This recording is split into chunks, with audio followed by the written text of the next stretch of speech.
नमस्कार, स्वागत है आपका वरुण चैनल पर। जैसा कि आप सभी जानते हैं कि हमारे उत्तर प्रदेश ही नहीं बल्कि समूचे हिंदुस्तान में इस वक्त हिंदूवादी सरकार है और हिंदूवादी सरकार में हिंदूवादी लोगों के संरक्षण के हित की बात कही जाती है।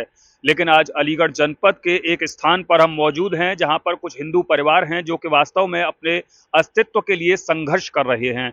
इन लोगों की शिकायत है कि इनका आशियाना इनसे छीना जा रहा है। ये वो लोग हैं कि जो कई पीढ़ियों से यहाँ पर रह रहे हैं। हम आपकी बातचीत यहाँ पर उनसे कराएंगे। अलीगढ़ महानगर के मीनाक्षी पुल के नीचे एक स्थान है जिसे हम रमाबाई धर्मशाला के नाम से जानते हैं। तो यहाँ पर मेरे पीछे कुछ लोग बैठे हुए हैं। आइए जानेंगे इनकी समस्या को कि आखिर किस प्रकार से ये लोग परेशान हैं और अपने अपने हाथों में यहाँ पर बैनर और पोस्टर लेकर ये खड़े हुए हैं। क्या समस्या है इनके सामने, ऐसी क्या आवश्यकता आन पड़ी जो इन लोगों को अपने अपने हाथों में बैनर लेकर नगर निगम के खिलाफ सड़कों पर उतरना पड़ रहा है। बेटा, क्या नाम है आपका? मेरा नाम वंशिका सेठी है। वंशिका, किस तरह की समस्या है आप लोगों के सामने? आज ये जो हमारी बिल्डिंग है रामदेवी धर्मशाला, ये इस धर्मशाला में हमारे दादाजी 1947 के बंटवारे के बाद पाकिस्तान से हम लोग यहाँ पर आए थे और हमने यहाँ पे शरण ली थी।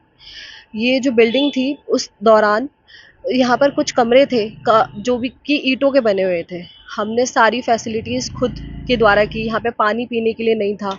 हम सड़क के पार जाके हमारी दादी वो वहाँ से पानी लेकर के आती थी और यहाँ पर किसी भी चीज़ की सुविधा नहीं थी। कोई पाइपलाइन नहीं थी, कोई सीवर लाइन नहीं थी, कोई वॉशरूम नहीं था। हमने हर एक चीज़ खुद बनाई है।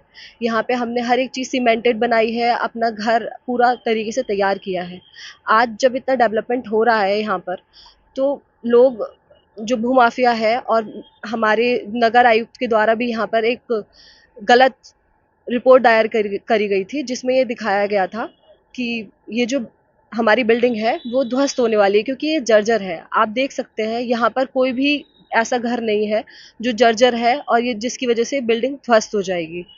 और ये जो रिपोर्ट है वो गलत है और हम यही करते हैं कि हमारा यही आपसे निवेदन है कि आप जो आपकी जांच हुई है इसको दोबारा कराई जाए।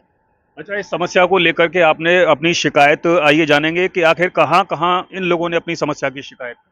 हमने जितने भी बीजेपी के नेता थे उनसे अपनी शिकायत दर्ज की। हमारे यहाँ के डीएम अलीगढ़ के उनसे शिकायत की, मेयर से शिकायत करी, जो हमारे कमिश्नर हैं उनसे शिकायत करी। सबके पास लिखित में ये हमारा एप्लीकेशन दर्ज है। और दूसरा, हमने जो सतीश गौतम सर हैं उनसे भी हमने शिकायत करी है। हमने हर कोशिश की है। हमने योगी जी जो हैं जिनका पोर्टल पे हमने पूरी एप्लीकेशन दर्ज करी है उनके लिए और पूरा अपनी समस्या के बारे में वहाँ विवरण किया है और वहाँ पे उनसे दुहार मांगी है कि वो हमारी मदद करें। देखिए, यहाँ पर जर्जर भवन की बात कह के नगर निगम द्वारा इन लोगों को एक रिपोर्ट प्रेषित की गई है जिस रिपोर्ट में इनके भवनों को जर्जर घोषित कर दिया गया है। आइए जानेंगे कि जर्जर भवन का जो पैमाना है वो मापदंड है किस तरह से निर्धारित किया। आप लोगों ने भी क्या देखा, यहाँ बिल्डिंग जर्जर है क्या है? कोई बिल्डिंग जर्जर नहीं है। जी। आज तक कोई कंप्लेन नहीं आई बाहर से भी। और जो नगर आयुक्त है वहाँ से एक अफसर आए थे जो कि उन्होंने रिपोर्ट बनाई और हाई कोर्ट में दर्ज की बिना जांच के। और वो सिर्फ आए, ना उन्होंने किसी से बात की। उन्होंने देखा और उन्होंने अपने मन से एक रिपोर्ट तैयार करी। ना यहाँ पर उस रिपोर्ट में कोई फोटोज है, ना किसी से बातचीत के बारे में विवरण है, कुछ भी नहीं है। उन्होंने एक अपनी रिपोर्ट बनाई जो कि जाली रिपोर्ट है और इसी वजह से हम दोबारा से कह रहे हैं कि आप इसकी पूरी तरीके से जांच कराएं जिससे निष्पक्ष हमारा निवारण हो सके इस बात का। जी, यहाँ पर सीधे सीधे लोगों का आरोप है कि जो बात नगर निगम द्वारा कही जा रही है, जो रिपोर्ट इनके पास इनको भेजी गई है, उस रिपोर्ट का एक बार पुनः सत्यापन करा लिया जाए और इस बात की जांच पड़ताल करा ली जाए कि वास्तव में यहाँ पर जो ये भवन है, जो बिल्डिंग है, रहने योग्य है या नहीं है। यहाँ पर सीधे सीधे आरोप लगाया है।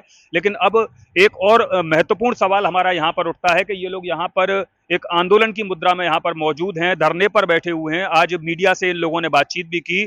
अगर इसके बावजूद भी अगर इन लोगों की नहीं सुनी जाती है तो अगला स्टेप आप लोग क्या लेंगे फिर? सर, हमने हर मुमकिन कोशिश की। हमने मेयर से बात की जो कि हमें लगता है कि इसमें उनका मिलीभगत है और नगर आयुक्त भी मिलीभगत है। तो हमने हर एक दरवाजा खटखटाया। हमने बीजेपी की कि अशोक कुमार को लाया जाए। हाँ, 2 महीने पहले सेम सिचुएशन हुई थी। 2 महीने पहले बहुत सारी पुलिस फोर्स यहाँ पर आई थी और मीडिया भी आई थी। तो उस टाइम पे भी मतलब जबरदस्ती इस बिल्डिंग को उन्होंने गिराने की कोशिश की थी। जो इसकी केस पूरी की पैरवी फोर्स कर रहे हैं। यहाँ पर आई थी, ठीक है। उस टाइम पे जो रिपोर्ट थी उनकी गलत थी, और जो उनका ओनर उन्होंने बताया है अशोक कुमार गुप्ता की रिपोर्ट उन्होंने दायर की थी कि अशोक कुमार गुप्ता के नाम पर, जो कि वो है ही नहीं इस टाइम पर, उनकी मृत्यु हो चुकी है और जिसकी वजह से वो पावर ऑफ अटर्नी खत्म हो चुकी है। वो गलत इस पे रख रहे हैं अपना कि ये बिल्डिंग जो उनकी है, तो ये गलत है। उसके बाद दोबारा से उन्होंने एक नया षड्यंत्र रचा, जिसमें उन्होंने ये दिखाया कि ये जो बिल्डिंग है वो जर्जर है। वो कोशिश कर रहे हैं बार बार अलग अलग मुद्दे उठा करके हमें इस बिल्डिंग से बाहर निकालने के। उनका मकसद ही यही है। उनका मकसद यह है कि ये बिल्डिंग से हमें निकाल दें और एक प्रॉपर कुछ बड़ा शॉपिंग मॉल या कुछ ऐसा बनाए जिससे कि उन्हें फायदा हो। देखिए, देश में हम हिंदूवादी सरकार है और आप हिंदू हैं, हिंदू होते हुए भी आपके हितों की रक्षा नहीं हो पा रही है, तो ऐसे कोई में नहीं क्या कर रहा, हमारा कोई नहीं हिंदू कर रहा। कोई जितने हिंदू भी हमारा हिंदू बीजेपी नेता हैं हम उनके पास गए, किसी ने भी हमारी हेल्प नहीं की। हमने बहुत कोशिश की, रिटर्न में लेकर गए, अगर वो हमारा साथ नहीं देती हम हैं, सड़क अगर पर भी योगी लेटने को तैयार आदित्यनाथ हो गए, हमारा सड़क पे भी। साथ नहीं देते हैं, तो हमारे पास सिर्फ अलग एक ही ऑप्शन है अब कि हम जो दूसरे धर्म है उनसे मदद लें अगर हो सके, क्योंकि हम अपने सनातनी धर्म से बहुत प्रेम करते हैं, हम बहुत स्नेह करते हैं अपने और हमें गर्व है सनातनी कि होने हम पर। हिंदू हैं। पर अगर हमारा कोई साथ नहीं देगा तो हमें विवश होकर मजबूरी में ये स्टेप उठाना पड़ेगा कि हमें दूसरा धर्म को अपनाना पड़ेगा। जो हमारी हेल्प करेगा हम उसे अपनाना पड़ेगा। हम इसमें कुछ भी नहीं कर सकते हैं, हमारे पास ये हमारा लास्ट ऑप्शन है, हमारे पास इसके अलावा कोई और जरिया नहीं बचा, क्योंकि हम हर दरवाजा खटखटा चुके हैं। ये हमारा लास्ट ऑप्शन है, कोई किसी ने हमारा साथ नहीं दिया। अब बातचीत के लिए बहुत बहुत धन्यवाद। हमारे साथ जुड़ी हुई थी यहाँ इस कैंपस में रहने वाली वंशिका, जिन्होंने सीधे सीधे यहाँ पर आरोप लगाया है अलीगढ़ नगर निगम के ऊपर कि अलीगढ़ नगर निगम के कुछ अफसर हैं जो कि मनगढ़ंत तरीके से यहाँ पर कुछ ऐसी झूठी सच्ची रिपोर्ट लगाकर इन लोगों को घरों से बेघर करना चाहते हैं, और इसकी शिकायत इन्होंने यहाँ के तमाम जनप्रतिनिधियों से भी की, लेकिन बावजूद इसके इनकी यहाँ पर कोई सुनने वाला नहीं है। एक नारा दिया था सरकार में कि जो हिंदू हित की बात करेगा वही देश पर राज करेगा, लेकिन वास्तव में हिंदू हित की बात करने वाले देश पर राज तो कर रहे हैं, लेकिन यहाँ पर जो कुछ हिंदू परिवार हैं अपने हितों की रक्षा के लिए आज भी संघर्ष कर रहे हैं। और इससे भी बड़ी बात यह है कि यहाँ अलीगढ़ में हिंदू गौरव दिवस मनाया जा रहा है। उत्तर प्रदेश के पूर्व मुख्यमंत्री बाबूजी कल्याण सिंह के उपलक्ष्य में यहाँ पर हिंदू गौरव दिवस मनाया जा रहा है, लेकिन बावजूद इसके वहीं दूसरी तरफ अलीगढ़ जनपद में ही कुछ हिंदू ऐसे हैं जो अपने अस्तित्व के लिए संघर्ष कर रहे हैं, और इनको इनके आशियानों के छिन जाने का खतरा इनके ऊपर मंडरा रहा है। ऐसी परिस्थिति में दो लाइनें मुझे जरूर याद आती हैं कि हो गई है पीर पर्वत सी पिघलनी चाहिए, हो गई है पीर पर्वत सी पिघलनी चाहिए, और उस हिमालय से कोई गंगा निकलनी चाहिए, और सिर्फ हंगामा खड़ा करना मेरा मकसद नहीं, मेरे सीने में न सही तेरे सीने में सही हो आग, एक आग पर ये आग जलनी चाहिए। इस खास रिपोर्ट के लिए सहयोगी राहुल वासने के साथ मैं प्रदीप पंडित, वरुण चैनल, अलीगढ़।